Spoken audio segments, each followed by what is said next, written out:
Hi everyone, welcome to the channel. कैसे हैं आप सब अच्छे होंगे, मज़े में होंगे और अच्छे से अपने एग्ज़ाम की तैयारी कर रहे होंगे। डेली की तरह आज हमारे पास एक और वीडियो रहने वाला है जिसमें हम टॉप 50 एमसीक्यूज यहाँ पे डिस्कस करेंगे और ये एज अ टेस्ट रहेंगे आपके Jammu and Kashmir high court junior assistant exam के लिए। ठीक है, आपने डेली की तरह क्या करना है, वीडियो को पॉज करना है, पहले खुद आंसर देने की कोशिश करना है और वीडियो के एंड पे आपने 50 में से कितने एमसीक्यूज यहाँ पे ठीक किए वो आपने ज़रूर बताना है। ओके, अगर आप चैनल पे नए, चैनल को ज़रूर सब्सक्राइब कर लेना ताकि डेली वीडियोस के नोटिफिकेशन आपको टाइमली मिलते रहें और आप इसका बेनिफिट लेते रहें। इस वीडियो सेशन में हमारे पास मिक्स्ड क्वेश्चन रहने वाले हैं, तो आपने ध्यान से आंसर चूज करना है। ओके, सभी एस्पायरेंट क्लास को लाइक कर दें और हम अपने सेशन को कंटिन्यू करते हैं। अगर आपने इससे पहले वाले लेक्चर्स नहीं देखे हुए, प्लेलिस्ट में वीडियोस पड़े होंगे, जाके देख लेना, काम आएंगे। ओके, लिंक आपको डिस्क्रिप्शन बॉक्स में मिल जाएगा, वहीं से आप टेलीग्राम का लिंक भी ज्वाइन कर लेना और इंस्टाग्राम का भी, वहां से लिंक जो है उसको ज्वाइन कर लेना। Okay, let's start. Question number 1 आपसे पूछा गया है, what is the theme of zero discrimination day 2024? कि जो हमारे पास जीरो डिस्क्रिमिनेशन डे था 2024 का, इसका थीम क्या रहा है? जल्दी से आंसर चूज करें, चार ऑप्शन आपके सामने और आपको आंसर बताना है कि जीरो डिस्क्रिमिनेशन डे 2024 का थीम क्या रहा है 2024 के लिए। क्या आंसर रहेगा, जल्दी से बताएं। तो इस क्वेश्चन का आंसर आप सबने चूज कर लिया होगा। इस क्वेश्चन का आंसर है option number C, to protect everyone's health, protect everyone's right. ये हमारे पास क्या है, थीम है जीरो डिस्क्रिमिनेशन डे 2024 का। यहीं पे अगर आपसे पूछा जाए जीरो डिस्क्रिमिनेशन डे कब सेलिब्रेट होता है, तो ये हमारे पास मार्च फर्स्ट को हर साल हमारे पास जीरो डिस्क्रिमिनेशन डे जो है ये सेलिब्रेट किया जाता है। तो ये चीज़ आपने याद रखनी है। ओके, और इसका जो पर्पज़ है ना जीरो डिस्क्रिमिनेशन डे का, इसका पर्पज़ ये है कि the day aims to promote equality before the law and and all forms of discrimination. तो ये चीज़ भी आप याद रख लेना। ओके, तो यहाँ पे इस क्वेश्चन का आंसर है ऑप्शन नंबर सी। तो आपने याद रखना है, the theme for zero discrimination day 2024 was to protect everyone's health, protect everyone's right. Okay, और ये जो थीम था ये एम्फेसाइज किया गया था किस लिए, जो इंपॉर्टेंस है ना लिंकिंग ह्यूमन राइट के बारे में अगर हम बात करते हैं, and public health to achieve the goal of ending AIDS by 2030। Okay, तो ये पॉइंट आप जरूर याद रख लेना। तो यहाँ पे इस क्वेश्चन का आंसर है ऑप्शन नंबर सी। अब यहीं पे ना सेकंड क्वेश्चन आपसे पूछा गया मेरे प्यारे दोस्तों, recently where was the second edition of the national anti doping agency NADA India inclusion conclave held. तो यहाँ पे क्वेश्चन में आपसे पूछा गया कि रिसेंटली जो सेकंड एडिशन यहाँ पे नेशनल एंटी डोपिंग एजेंसी का था नाडा का, ये कहाँ पे हमारे पास हुआ? तो चार ऑप्शन आपके सामने, क्या आंसर रहेगा, जल्दी से आंसर चूज करें। तो इस क्वेश्चन का आंसर है हमारे पास New Delhi. Option number D इस क्वेश्चन का सही आंसर है। अगर हम बात करते हैं रिसेंटली न्यू दिल्ली में हमारे पास सेकंड एडिशन जो था नाडा का, नेशनल एंटी डोपिंग एजेंसी की अगर हम बात करते हैं, ठीक है, तो यहाँ पे इंडिया इंक्लूजन कनक्लेव कहाँ पे हेल्ड हुआ, न्यू दिल्ली में हुआ। यहीं पे अगर आपसे पूछा जाए कि जो नाडा है ये कब फाउंड किया गया था, तो 24 नवंबर की बात करें अगर हम, 24 नवंबर 2005 में हमारे पास नेशनल एंटी डोपिंग एजेंसी की बात करें, ये फाउंडेड किया गया था। और इसका हेडक्वार्टर भी कहाँ पे है, इसका हेडक्वार्टर भी हमारे पास न्यू दिल्ली में है। तो ये पॉइंट भी आप नोट कर सकते हैं, इसका हेडक्वार्टर भी कहाँ पे है, इसका हेडक्वार्टर भी हमारे पास न्यू दिल्ली में है। और नाडा की फुल एब्रीविएशन क्या है, आपने याद रखना है, यहाँ पे national anti doping agency. Okay, national anti doping agency है ये इंडिया की। ठीक है, तो ये आपने याद रखना है। और ये जो ऑर्गेनाइजेशन है ये रिस्पॉन्सिबल किस लिए है, प्रमोट करने के लिए, कोऑर्डिनेटिंग करने के लिए एंड मॉनिटरिंग करने के लिए doping control programme in sports in all its forms. Okay, तो यहाँ पे क्वेश्चन नंबर सेकंड का ऑप्शन नंबर डी हमारे पास सही आंसर है। क्वेश्चन नंबर 1 का आंसर हमारे पास है option number C, to protect everyone's health, protect everyone's right. और यहीं पे क्वेश्चन नंबर सेकंड का आंसर है हमारे पास New Delhi. Okay, let's move on to the next question. Question number 3 आपसे पूछा गया है, what is the primary objective of the e Jagriti portal recently mentioned in the news? आपसे ना ऑब्जेक्टिव पूछा गया है ई जागृति पोर्टल का। तो यहाँ पे इस क्वेश्चन का आंसर क्या होगा, ई जागृति के बारे में पूछा गया, ये करंट अफेयर से क्वेश्चन लिए गए हैं। तो चार ऑप्शन आपके सामने, इस क्वेश्चन का आंसर क्या रहेगा, जल्दी से आंसर चूज करें। तो इस क्वेश्चन का आंसर है हमारे पास, यहाँ पे देखें, ऑप्शन नंबर ए इसका सही आंसर है। ठीक है, ऑप्शन नंबर ए में हमारे पास क्या दिया गया है, to facilitate consumer dispute redressal. Okay, तो ये हमारे पास क्या है, प्राइमरी ऑब्जेक्टिव है ई जागृति पोर्टल का, जो रिसेंटली न्यूज़ में था। अगर हम बात करते हैं ई जागृति पोर्टल के बारे में, अगर इसके ऑब्जेक्टिव्स की बात की जाए, आज टू इम्प्रूव, किसको इम्प्रूव करना, हमारे पास जो कंज्यूमर एक्सपीरियंस की बात करें, ठीक है, यहाँ पे रिड्यूस करना बैकलॉग को, रिड्यूस करना किसको, बैकलॉग को, प्रोवाइड करना कॉस्ट इफेक्टिव सोल्यूशन, इंश्योर करना फास्ट डिसीजन, यहीं पे इंटीग्रेट करना प्लेटफॉर्म्स को। तो ये सारे के सारे प्राइमरी ऑब्जेक्टिव्स हैं यहाँ पे ई जागृति पोर्टल के। लेकिन अकॉर्डिंग टू ऑप्शन हमारे पास ऑप्शन नंबर ए था, to facilitate consumer dispute redressal. Okay, तो आपने याद रखना है the e Jagriti portal objectives are to improve the consumer experience and streamline the process for resolving consumer disputes. तो ऑप्शन नंबर ए इसका सही आंसर है। क्लियर। क्वेश्चन नंबर 4 आपसे पूछा गया, which of the following statements is are correct regarding the governor of a state in India. देखें, आपको governor के बारे में क्वेश्चन पूछा गया है और आपसे ये बोला गया यहाँ पे कि कौन सी स्टेटमेंट जो है इसके बारे में सही है और कौन सी गलत है। देखिए, फर्स्ट स्टेटमेंट में बोला गया the governor is appointed by the president for a term of 5 years and holds office during the president pleasure. फिर सेकंड आपसे स्टेटमेंट बोली गई यहाँ पे, only Indian citizens above 35 years of age are eligible for appointment as governor. और third statement आपको दिया गया, the executive power of the state is vested in the governor. 3 statements आपको दी गई हैं और क्वेश्चन में ये बोला गया है कि कौन सी स्टेटमेंट जो है गवर्नर के रिगार्डिंग यहाँ पे सही है। क्या आंसर रहेगा?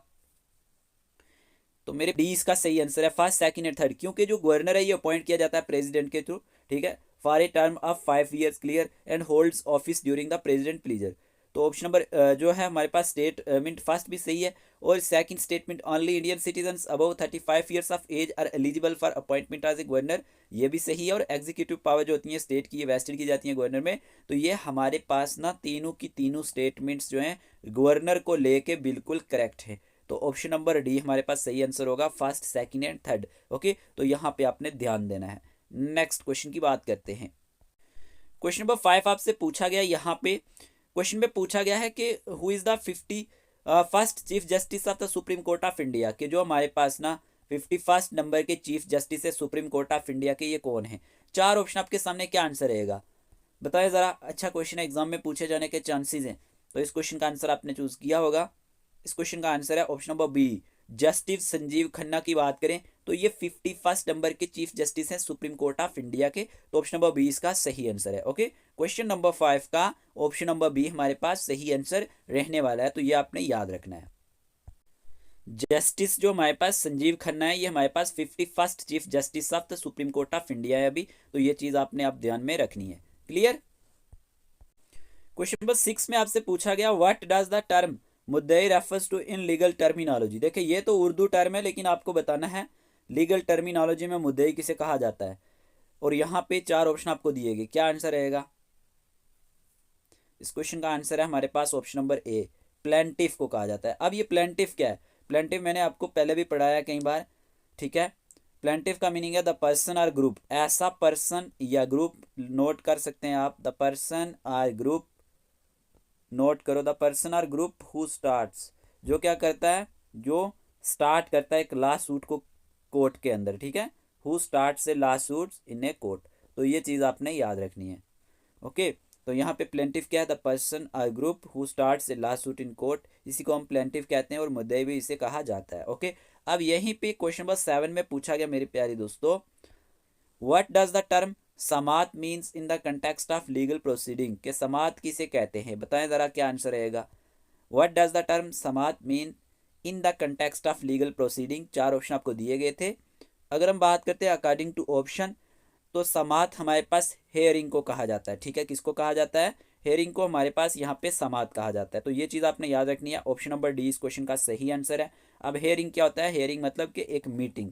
हेयरिंग का मीनिंग क्या है? A meeting in court where a जज listens to both sides before making a decision, जहाँ पे एक जज क्या करता है, सुनता है दोनों साइड से जब तक वो कोई फैसला ना ले, ठीक है। तो यहाँ पे हेयरिंग को ही हम समात बोलते हैं। तो ऑप्शन नंबर डी इस क्वेश्चन का सही आंसर है। क्लियर। क्वेश्चन नंबर 8 आपसे पूछा गया वन वर्ड सब्सटीट्यूशन से, इंग्लिश से क्वेश्चन पूछा गया, ठीक है, इंग्लिश सेक्शन से। What is the study of religion called, कि जो रिलीजन है इसकी स्टडी को क्या कहा जाता है। जल्दी आंसर चूज करें सभी के सभी, क्या आंसर रहेगा। यहाँ पे 4 ऑप्शन आपको दिए गए हैं, स्टडी ऑफ रिलीजन आपको बताना है। तो इस क्वेश्चन का आंसर है option number B, theology. Okay, theology क्या है हमारे पास, स्टडी ऑफ रिलीजन को हम थियोलॉजी कहते हैं। आपने याद रखना है the study of religion and the nature of God, इसको हम क्या कहते हैं, थियोलॉजी, ठीक है, याद रखना है। और यहीं पे क्वेश्चन नंबर 9 आपसे पूछा गया, what do you call a person who loves to speak, आप ऐसे शख्स को क्या कहेंगे जो बोलना पसंद करता है, जिसको बोलना अच्छा लगता है। तो बताएं ज़रा इस क्वेश्चन का आंसर क्या रहेगा। 4 ऑप्शन आपको दिए गए, what do you call a person who loves to speak, अच्छा क्वेश्चन है। इस क्वेश्चन का आंसर है यहाँ पे ऑप्शन नंबर सी, आपने सही आंसर चूज किया होगा, लिक्वेशियस इज द करेक्ट आंसर। देखिए जो ज्यादा बातें करता है, talking a lot, okay, very chatty जो होता है उसी को हम कहते हैं लिक्वेशियस। और याद रखना हमारे पास बातूनी जो इंसान होता है उसी को लिक्वेशियस कहा जाता है। तो याद रखना क्वेश्चन नंबर 9 का ऑप्शन नंबर सी आंसर है। क्वेश्चन नंबर 8 था what is the study of religion called, theology. Question number 9 है what do you call a person who loves to speak, loquacious. Clear जी। क्वेश्चन नंबर 10 आपसे पूछा गया, which of the following statements is are correct regarding the duties of a court clerk.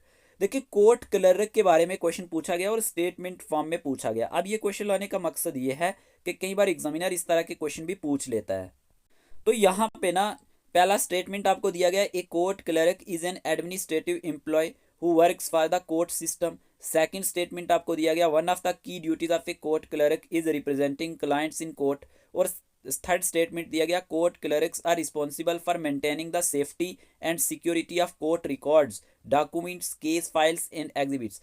अब आपको यहाँ पे answer choose करना है कि only first and third statement correct है, ओनली सेकंड एंड थर्ड है, या फिर हमारे पास only first and second statement correct है, या first second and third statement correct है। क्या आंसर रहेगा, स्टेटमेंट्स को आप यहाँ पे रीड करें और फिर आंसर देने की कोशिश करें कि सही आंसर क्या रहेगा।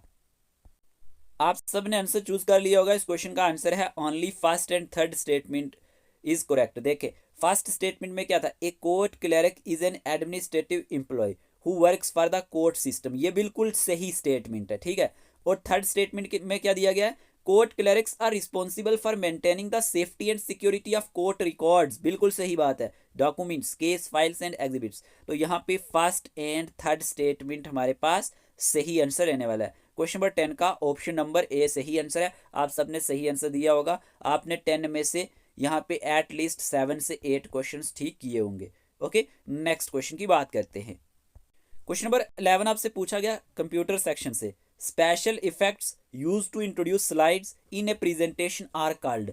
बताएं क्या आंसर रहेगा। पावर पॉइंट से ये क्वेश्चन पूछा गया है, तो इसका आंसर आपको बताना है कि जो स्पेशल इफेक्ट्स होते हैं जो यूज किए जाते हैं इंट्रोड्यूस करने के लिए स्लाइड्स को एक प्रेजेंटेशन के अंदर, ये क्या कहलाते हैं। तो क्या आंसर रहेगा, इस क्वेश्चन का आंसर है यहाँ पे option number C, transitions. Okay, याद रखना transitions is the correct answer. Question number 12 आपसे पूछा गया, which of the following effects can you use for the slide background, कि आप स्लाइड बैकग्राउंड के लिए कौन से इफेक्ट्स का यूज करते हैं। 4 ऑप्शन आपको दिए गए, क्या आंसर रहेगा। तो इस क्वेश्चन का आंसर है option number D, all of the above. देखें ग्रेडियंट की बात करें, टेक्सचर की बात करें, पिक्चर की बात करें, ये सारे के सारे इफेक्ट्स हम यूज करते हैं स्लाइड बैकग्राउंड के लिए, ठीक है। तो यहाँ पे ऑप्शन नंबर डी इस क्वेश्चन का सही आंसर है। Let's move on to the next question. Question number 13 आपसे पूछा गया, ellipse motion is predefined dash, क्या आंसर रहेगा। अच्छा क्वेश्चन एग्जाम में आता है। तो इस क्वेश्चन का आंसर है यहाँ पे option number C, okay, animation scheme को हम बोलते हैं। याद रखना ellipse motion is a predefined animation scheme होती है। तो आपने याद रखना है कि पावर पॉइंट के अंदर जब हम बात करते हैं, animation scheme in PowerPoint refers to a preset collection of animation effects, okay, that you can apply to text, जो आप किसके लिए अप्लाई करते हैं, टेक्स्ट के लिए, इमेजेस के लिए, और other objects on A slide. तो ये चीज़ आपने याद रखनी है। क्वेश्चन नंबर 11 का आंसर था हमारे पास, special effects use to introduce slides in a presentation are called transitions. यहीं पे कौन से इफेक्ट्स हम बैकग्राउंड में स्लाइड में यूज करते हैं, ग्रेडियंट, टेक्सचर, पिक्चर। और इलिप्स मोशन की बात करें, ये प्री डिफाइंड क्या है, एनिमेशन स्कीम। तो option number C question number 13 का सही आंसर है। Let's move on to the next question. Question number 14 English section से क्वेश्चन पूछा गया है, मॉडल वर्ब से क्वेश्चन पूछा गया, you dash wear a seat belt for your safety, क्या आंसर रहेगा। 4 ऑप्शन आपके सामने, कैन, मस्ट, विल, शुड। यहाँ पे पूछा गया you dash wear a seat belt for your safety, क्या आंसर रहेगा। तो इस क्वेश्चन का आंसर है यहाँ पे option number B, must. Okay, देखे मस्ट की जब बात की जाती है ना, मस्ट का यूज कहाँ पे होता है, जो मस्ट होता है, मस्ट की जब बात की जाती है हमारे पास स्ट्रॉन्ग जो कोई निसेसिटी होती है ना, ज़रूरत होती है, या फिर ओब्लिगेशन होता है, तो उसके लिए हमारे पास मस्ट का यूज़ होता है, या जो चीज़ मैंडेटरी होती है, ठीक है ना। तो यहाँ पे किस चीज़ का यूज़ होता है, मस्ट का यूज़ होता है। ऑब्लिगेशन के साथ जैसे मैंने बोला, जैसे मैं बोलूँ you must wear a helmet when riding a bike, तो यहाँ पे क्या आएगा, मस्ट आएगा। यहीं पे स्ट्रॉन्ग एडवाइस के साथ भी मस्ट आता है। आपने इतना जरूर याद रखना है कि ओब्लिगेशन के साथ ना हमारे पास मस्ट का यूज़ होता है, क्योंकि ये बार बार पूछा जाता है, ठीक है। तो आपने इस चीज़ पे ध्यान देना है। कोई चीज़ जो क्या होती है, मैंडेटरी होती है, या कोई ओब्लिगेशन होता है, या फिर स्ट्रॉन्ग निसेसिटी के साथ हमारे पास किसका यूज़ होता है, मस्ट का यूज़ होता है। तो यहाँ पे आएगा you must wear a seat belt for your safety. अब यहीं पे पूछा गया है you dash see a doctor, ठीक है ना, if you are feeling unwell, क्या आंसर होगा इसका, जल्दी से आंसर चूज करें। तो यहां पे अगर हम बात करते हैं ना, आपने चूज कर लिया होगा आंसर, यहां पे शुड आएगा, ठीक है। You should see a doctor if you are feeling unwell. देखें शुड का अगर हम बात करें, शुड का यूज कहां पे होता है, एडवाइस के साथ, एडवाइस, या फिर अगर हम बात करते हैं रिकमेंडेशन के साथ, जैसे यू शुड, मैं बोलूं you should study for the test, ठीक है ना, तो यहाँ पे क्या आएगा, शुड। आपने इतना ज़रूर याद रखना है कि शुड जो है ना, शुड यूज़ होता है एडवाइस के साथ, क्योंकि एडवाइस वाले सेंटेंस पूछे जाते हैं, ठीक है। या फिर रिकमेंडेशंस के साथ हमारे पास किसका यूज़ होता है, एडवाइस, और रिकमेंडेशन के साथ शुड का यूज़ होता है, ठीक है। तो ये चीज़ आपने याद रखनी है। तो यहाँ पे आंसर आएगा you should see a doctor if you are feeling unwell. Okay, question number 16 आपसे पूछा गया what is the primary, question में पूछा गया प्राइमरी रिस्पॉन्सिबिलिटी क्या होती है किसकी, अहमद की कोर्ट सिस्टम में, क्या आंसर रहेगा, जल्दी से आंसर चूज करें। कई बार आपने पढ़ा है और लास्ट ईयर पूछा भी गया था। तो इस क्वेश्चन का आंसर है maintain civil and criminal case files and comply with court orders. ये हमारे पास इसका सही आंसर रहने वाला है, ठीक है। अहमद क्या है, ahlmad refers to a court clerk ही होता है ये, ठीक है। ये क्या होता है, court clerk, or a record keeper होता है, जो असिस्ट करता है किसमें, मैनेजिंग करने में केस फाइल्स को, डॉक्यूमेंट्स को, एंड एडमिनिस्ट्रेटिव टास्क को, जितने भी किसके रिलेटेड होते हैं, कोर्ट प्रोसीडिंग्स के रिलेटेड होते हैं। तो ऑप्शन नंबर 20 का सही आंसर रहेगा। अब यहीं पे क्वेश्चन पूछा गया है आपसे what is the role of civil nazir, naib nazir in the court system, के जो सिविल नजीर होता है या फिर नायब नजीर होता है, इसका कोर्ट सिस्टम में क्या रोल होता है। तो चार ऑप्शन आपके सामने, क्या आंसर रहेगा, जल्दी से आंसर चूज करें। तो इस क्वेश्चन का आंसर है option number C, deal with financial matters. Okay, याद रखना है कि जो सिविल नजीर होता है ये कोर्ट ऑफिशियल होता है, जो रिस्पॉन्सिबल होता है मैनेजिंग करने के लिए the execution of civil court orders, ठीक है। जैसे कि अगर हम बात करते हैं, यहाँ पे मैंने बोला डील विद फाइनेंशियल मैटर्स, और भी बहुत सारे काम होते हैं इसके, जैसे कि अगर हम बात करें such as the delivery of summons, okay, serving notice, okay, and overseeing करना एग्जीक्यूशन ऑफ जजमेंट्स को, और ये हैंडल करता है जो सेल प्रॉपर्टी होती है केसेस ऑफ सिविल डिस्प्यूट्स में। तो ये चीज़ें आपने याद रखनी है कि हमारे पास रोल क्या है सिविल नज़ीर का, नायब नज़ीर का कोर्ट में, ये डील करता है फाइनेंशियल मैटर्स के साथ। तो ऑप्शन नंबर सी इसका सही आंसर है। ओके, तो याद रखना है, अकॉर्डिंग टू ऑप्शन हमारे पास ऑप्शन नंबर सी इसका सही आंसर रहेगा क्वेश्चन नंबर 17 का। नेक्स्ट क्वेश्चन की बात करते हैं। क्वेश्चन नंबर 18 पूछा गया what is one of the primary function of A tribunal, tribunal court होती है ना, यहाँ पे पूछा गया इसका one of the primary function क्या है। चार ऑप्शन आपको दिए गए, क्या आंसर रहेगा। अगर हम बात करते हैं अकॉर्डिंग टू ऑप्शन, यहाँ पे हमारे पास आंसर रहने वाला है ऑप्शन नंबर बी, ठीक है। Adjudicating disputes in specific areas like taxation की बात करें एंड इन्वायरमेंट की बात करें, ये हमारे पास क्वेश्चन नंबर 18 का सही आंसर रहेगा। प्राइमरी फंक्शन जो होता है ट्राइब्यूनल कोर्ट का, वो क्या होता है, एडजुडिकेटिंग करना डिस्प्यूट्स को स्पेसिफिक एरियाज में, जैसे टैक्सेशन की बात करें या फिर इन्वायरमेंट की बात करें। ऑप्शन नंबर 20 का सही आंसर है। अब यहीं पे क्वेश्चन नंबर 19 आपसे पूछा गया how do tribunals contribute to resolving technical matters, कि कैसे जो ट्राइब्यूनल से ये कंट्रीब्यूट्स करती हैं रिजॉल्व करने में टेक्निकल मैटर्स को, क्या आंसर रहेगा। चार ऑप्शन आपके सामने, आपको सही आंसर बताना है। तो इस क्वेश्चन का आंसर है option number B, by bringing in subject expertise. Okay, option number 20 का सही आंसर है, याद रखना। तो क्वेश्चन नंबर 18 का भी ऑप्शन नंबर 20 सही आंसर है, ठीक है। और क्वेश्चन नंबर 19 का भी हमारे पास ऑप्शन नंबर 20 सही आंसर है। ट्राइब्यूनल कोर्ट के बारे में आपने याद रखना है कि ट्राइब्यूनल कोर्ट जो होती हैं ये इस्टेब्लिश की जाती हैं रिजॉल्व करने के लिए डिस्प्यूट्स एक स्पेसिफिक एरिया ऑफ लॉ में, जैसे एडमिनिस्ट्रेशन की बात करें, टैक्सेशन की बात करें, ठीक है, इन्वायरमेंट की बात करें, ठीक है, या फिर सिक्योरिटीज़ की। और ये चीपर होती हैं किससे, कोर्ट से, जैसे हाई कोर्ट की बात की जाए ओवरऑल। ओके, तो ये चीज़ आपने याद रखनी है। क्वेश्चन नंबर 20 आपसे पूछा गया who is the 26th and current governor of the reserve bank of India, RBI के 26th और करंट गवर्नर कौन बने हैं। जल्दी से आंसर चूज करें। इस क्वेश्चन का आंसर क्या रहेगा, इस क्वेश्चन का आंसर है option number B, Sanjay Malhotra, ठीक है। याद रखना ये 26th गवर्नर बने हैं रिजर्व बैंक ऑफ इंडिया के। तो ये क्वेश्चन एग्जाम में पूछे जाते हैं इस तरह के, तो आपने ये चीज़ याद रखनी है। ओके, पहले कौन थे हमारे पास, शक्तिकांत दास थे। ओके, तो ये यहाँ पे आपने कंफ्यूज नहीं होना है। इस क्वेश्चन का आंसर ऑप्शन नंबर बी है। ठीक है, दिसंबर 11 की बात की जाए अगर हम 2024 की, तो इसके बाद जो है ऑनवर्ड हमारे पास करंट जो गवर्नर है रिजर्व बैंक ऑफ इंडिया के वो संजय मल्होत्रा है। अब यहीं पे क्वेश्चन नंबर 21 पूछा गया, व्हाट वाज द दरबार move in Jammu and Kashmir. ये दरबार मूव क्या है जम्मू एंड कश्मीर की अगर हम बात करें, तो इस क्वेश्चन का आंसर आप सबने चूज कर लिया होगा। इजी सा क्वेश्चन है। इस क्वेश्चन का आंसर है option number B, the biannual shift of the secretariat and government office between two capital cities. ठीक है, तो पहले जो हमारे पास दरबार मूव होता था जैसे कि आपको मालूम होगा, तो ये हमारे पास क्या एक बाई एनुअल शिफ्ट होती थी सेक्रेटरीट की एंड गवर्नमेंट ऑफिस की बिटवीन टू कैपिटल सिटीज के बीच में, जम्मू एंड श्रीनगर के बीच में। ओके, नेक्स्ट क्वेश्चन की बात करते हैं। क्वेश्चन नंबर 22 पूछा गया, which preposition correctly completes the sentence Priya horse is dash mine. क्या आंसर आएगा, जल्दी से बताएं, इस क्वेश्चन का आंसर क्या रहेगा।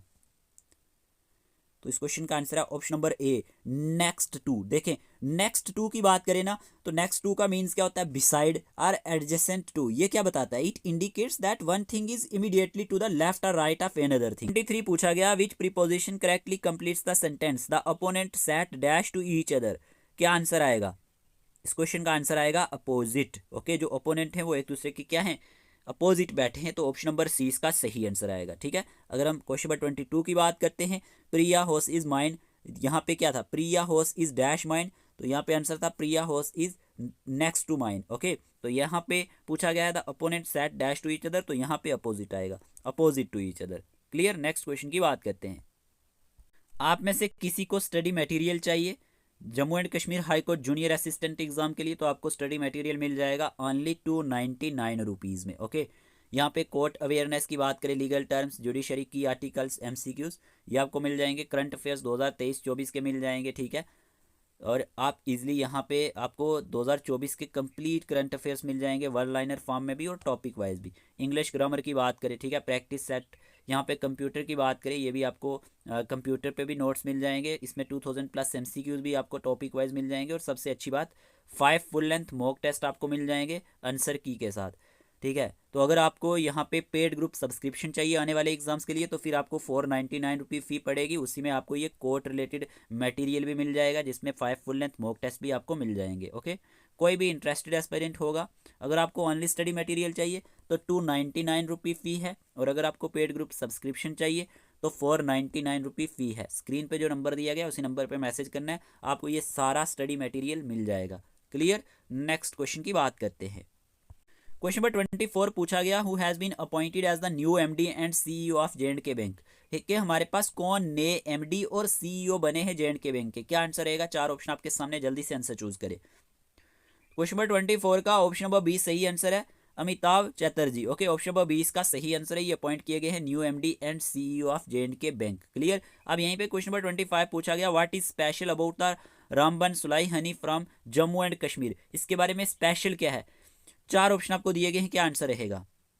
इस क्वेश्चन का आंसर है option number B, it received a geographical indication GI tag in August 2023। इसको क्या मिला है, जीआई टैग मिला है 2023 में। तो आपने याद रखना है, सुलाई हनी जो है, अगर हम रामबन की बात करते हैं, इसको जीआई टैग मिला था 2023 में। अगर आपको जम्मू एंड कश्मीर के जीआई टैग देखने हैं या लद्दाख के, तो वीडियो प्लेलिस्ट में पड़ा होगा, आप सर्च कर लेना GI tag of Jammu and Kashmir and Ladakh by learn with मीजू, तो ये वीडियो आपको मिल जाएगा, आप सारे पढ़ सकते हैं, इन डिटेल मैंने आपको पढ़ाया हुआ है। ओके, तो ऑप्शन नंबर 20 का सही आंसर है। क्वेश्चन नंबर 24 का option number B Amitabh Chatterjee था, और यहीं पे रामबन सुलाई हनी की बात करते हैं तो option number B, it received a geographical indication tag GI tag in August 2023, ये इसका सही आंसर रहने वाला है।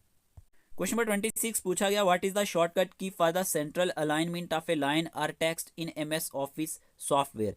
इजी सा क्वेश्चन है, क्या आंसर रहेगा। इस क्वेश्चन का आंसर है option number A, control E is the shortcut key for the central alignment of a line और text in MS Office software. अब क्वेश्चन नंबर 27 की बात करें तो क्वेश्चन नंबर 27 आपसे पूछा गया यहाँ पे, which is the central server in a computer network that lets the concerned user utilise the storage capacity of the server. क्या आंसर रहेगा कि कौन सा ऐसा सेंट्रल सर्वर है कंप्यूटर नेटवर्क में जो लेट्स करता है कंसर्न्ड यूजर्स को यूटिलाइज करने के लिए स्टोरेज कैपेसिटी सर्वर की। क्या आंसर होगा, तो इस क्वेश्चन का आंसर है option number B, file server. Okay, file server is the central server in a computer network that lets the concerned user utilise the storage capacity of the server. Option number B इस question का सही answer रहने वाला है। Question number 28 पूछा गया, which country has been awarded the hosting rights for the international shooting sport federation ISSF junior world cup in 2025। क्या answer रहेगा? चार ऑप्शन आपके सामने, इस क्वेश्चन का आंसर है option number A, India. Okay, India की बात करें तो याद रखना, has been awarded the hosting rights for the international shooting sport federation junior world cup in 2025। अब यहीं पे क्वेश्चन आपसे पूछा गया है, in which state of India is the women's kabaddi world cup scheduled to be hosted in March 2025। कौन सी state में, इंडिया की कौन सी स्टेट में जो वुमेन्स कबड्डी वर्ल्ड कप है ये शेड्यूल किया गया है, अगर हम बात करते हैं 2025 के लिए? क्या आंसर रहेगा? जल्दी से आंसर चूज करें। तो इस क्वेश्चन का आंसर है ऑप्शन नंबर बी, बिहार। याद रखना, बिहार स्टेट की बात करें, यहीं पे वुमेन्स कबड्डी वर्ल्ड कप जो है शेड्यूल किया गया है मार्च 2025 के लिए। क्वेश्चन नंबर अगर हम 28 की बात करें, international shooting sport federation world cup 2025 में, तो ये इंडिया में शेड्यूल किया गया है। और यहीं पे अगर हम बात करें कौन सी स्टेट में women's kabaddi world cup schedule किया गया है 2025 के लिए, तो ये बिहार में किया गया है। तो दोनों क्वेश्चंस के आंसर को आपने याद रखना है। ओके, जो होस्टिंग राइट्स है ना international shooting sport federation ISSF junior world cup 2025 के लिए, ये हमारे पास इंडिया के पास रहने वाले हैं। ओके, क्वेश्चन नंबर 30 आपसे पूछा गया, what is the antonym of the word. Antonym क्या हो गया? Opposite word. तो प्लॉजिबल का आपको एंटोनियम बताना है। चार ऑप्शन आपके सामने, क्या आंसर रहेगा? जल्दी से आंसर चूज करें। तो इस क्वेश्चन का आंसर क्या होगा? देखें, प्लॉजिबल की बात करें, इसका मीनिंग होता है something that is reasonable, believable और likely to be true. Okay, तो यहाँ पे अगर हम बात करते हैं इस क्वेश्चन के आंसर की, इस क्वेश्चन का आंसर क्या रहेगा? हमें इसका अपोजिट बताना है। तो इस क्वेश्चन का आंसर है हमारे पास option number A. Okay, unbelievable इसका सही आंसर आएगा। ठीक है, अगर हम प्लॉजिबल के सिनोनियम की बात करते हैं, रीजनेबल, लाइकली या लॉजिकल आता है, लेकिन अनबिलीवेबल इसका एंटोनियम आएगा। अब यहीं पे क्वेश्चन नंबर 31 पूछा गया, which of the following is a synonym of for the word ebullient. अब देखिए, सिनोनियम मैंने आपको बोला सेम वर्ड होता है, ठीक है ना? तो सेम वर्ड हमारे पास एबोलिएंट का क्या रहेगा? तो यहाँ पे आपने आंसर चूज कर लिया होगा। एबोलिएंट का मीनिंग होता है जोश व हरोश से, ठीक है ना, भरपूर हो कोई इंसान, ठीक है ना? तो यहाँ पे अगर हम बात करते हैं इस क्वेश्चन का आंसर क्या रहेगा, हमें सेम मीनिंग बताना था। तो इस क्वेश्चन का आंसर है हमारे पास ऑप्शन नंबर बी। ठीक है, ऑप्शन नंबर बी इस क्वेश्चन का भी सही आंसर रहने वाला है। क्लियर? तो यहाँ पे प्लॉजिबल का हमारे पास एंटोनियम अनबिलीवेबल है, और यहीं पे अगर हम सिनोनियम वर्ड की बात करते हैं एबोलिएंट के लिए, तो ये हमारे पास ऑप्शन नंबर बी, एंथोसियास्टिक, ये हमारे पास सही आंसर रहने वाला है। Okay, let's move on to the next question. Question number 32 पूछा गया है, who appointed justice Bhushan Ramkrishna Gavai as the next executive chairman of the national legal services authority NALSA. कि किसने अपॉइंट किया है जस्टिस भूषण रामकृष्ण गवई को, ठीक है ना, न्यू एग्जीक्यूटिव चेयरमैन किसका? National legal services authority NALSA का। क्या आंसर रहेगा? चार ऑप्शन आपके सामने। तो इस क्वेश्चन का आंसर है option number C, president of India. Okay, president of India ने अपॉइंट किया है जस्टिस भूषण रामकृष्ण गवई को, ठीक है, रामकृष्ण गवई को as new executive chairman of national legal services authority NALSA का। ओके, क्वेश्चन नंबर 33 का आंसर आप देंगे, according to article 124 of the constitution of India the supreme court of India came into existence on. के जो supreme court of India ये कब वजूद में आई थी? तो आपने क्वेश्चन नंबर 33 लिखना है और इसका आंसर बताना है कमेंट बॉक्स में। बाकी आपने कितने क्वेश्चंस ठीक किए हैं 50 में से, वो भी आपने बताना है, लेकिन क्वेश्चन नंबर 33 आपके लिए होमवर्क है। देखेंगे कौन कौन इसका आंसर कमेंट बॉक्स में बताता है। ओके, नेक्स्ट क्वेश्चन की बात करते हैं। 34 आपसे पूछा गया, what is the primary purpose of public interest litigation PIL। कि PIL पब्लिक इंटरेस्ट लिटिगेशन जो है इसका प्राइमरी पर्पज क्या है? तो क्या आंसर रहेगा? चार ऑप्शन आपके सामने और आपको सही आंसर बताना है। तो इस क्वेश्चन का आंसर यहाँ पे रहने वाला है option number B, to address issues of public concern for equality and human rights. ये हमारे पास इसका सही आंसर रहने वाला है PIL का। PIL क्या होता है? पब्लिक इंटरेस्ट लिटिगेशन, ये आपने फुल एब्रीविएशन याद रखना है। ये एड्रेस करता है इश्यूज, ठीक है, ऑफ पब्लिक कंसर्न की बात करें इक्वालिटी के लिए और ह्यूमन राइट्स के लिए। क्वेश्चन नंबर 35 पूछा गया, who was the chief justice of India responsible for contributing to the development of public interest litigation PIL in India. कि हमारे पास कौन से ऐसे चीफ जस्टिस थे इंडिया के जो रिस्पॉन्सिबल हैं किस लिए? कंट्रीब्यूट करने के लिए development of public interest litigation PIL India में। तो इस क्वेश्चन का आंसर क्या रहेगा? तो इस क्वेश्चन का आंसर है justice PN Bhagwati. Justice PN Bhagwati was the Chief Justice of India responsible for contributing to the development of public interest litigation PIL in India. Okay, तो ये चीजें आपने याद रखनी है। नंबर 36 पूछा गया है, which preposition correctly completes the sentence he drove dash the bridge। क्या आंसर आएगा? इस क्वेश्चन का आंसर है option number B, over. Okay, अगर हम अवर की बात करते हैं ना, over is use to indicate movement, position और एक्शन दैट इज हायर, ठीक है, मोर देन। तो ये चीज़ आपने याद रखनी है। और यहाँ पे ये भी याद रखना, जैसे एग्जाम्पल के तौर पे मैं बोलूँ, the bird flew over the house, the bird flew over the house, there is a lamp over the table. तो इस तरह से चीज़ों को याद रखना है। अब यहीं पे मोर देन या क्वांटिटी के साथ भी यूज़ होता है, जैसे द बुक कॉस्ट अवर $20, इस तरह से। फिर यहाँ पे आपने याद रखना है कि मूवमेंट और डायरेक्शन की बात करें, he jumped over the fence, ठीक है ना, he jumped over the fence, she walked over to me, इस तरह से इस ओवर का यूज़ होता है। Which preposition correctly completes the sentence, we walked dash the lake, क्या आंसर आएगा इस क्वेश्चन का? आंसर आएगा according to option number B, around. Okay, we walked around the lake. Okay, around की बात करें, around is use to describe movement in a circular direction, जो circular direction आप वॉक करते हो ना, इसलिए हमारे पास अराउंड का यूज होता है इसके साथ। Or to indicate the general area or vicinity of something, तो ये चीज़ आपने याद रखनी है यहाँ पे अराउंड के बारे में, ठीक है। जैसे कि there are trees around the park, ठीक है। मूवमेंट डायरेक्शन की बात करें, they walked around the building, he ran around the track, इस तरह से याद रखना है कि जो हमारे पास अराउंड है, around is use to describe movement in a circular direction or to indicate the general area of vicinity of something. Okay, next question की बात करते हैं। क्वेश्चन नंबर 38 पूछा गया, which is the highest court in each district, highest court कौन सी होती है हर एक डिस्ट्रिक्ट में? क्या आंसर रहेगा? डिस्ट्रिक्ट की बात हो रही है, तो इस क्वेश्चन का आंसर है option number C, district and session court, ठीक है। डिस्ट्रिक्ट एंड सेशन कोर्ट जो होती है हाईएस्ट कोर्ट होती है हर एक डिस्ट्रिक्ट में। क्वेश्चन नंबर 39 पूछा गया आपसे यहाँ पे, when did the Jammu and Kashmir state judicial academy begin functioning regularly, तो क्या आंसर रहेगा? कब हमारे पास Jammu and Kashmir state judicial academy ने अपना जो फंक्शन है रेगुलरली शुरू किया? तो इस क्वेश्चन का आंसर आप सबने चूज किया होगा 2001। ओके, 2001 की बात करें तो Jammu and Kashmir state judicial academy began functioning regularly. Okay, option number C इसका सही आंसर है। क्वेश्चन नंबर 40 पूछा गया, the captain said to his man stand at ease, क्या आंसर रहेगा? ये नरेशन से क्वेश्चन पूछा गया है।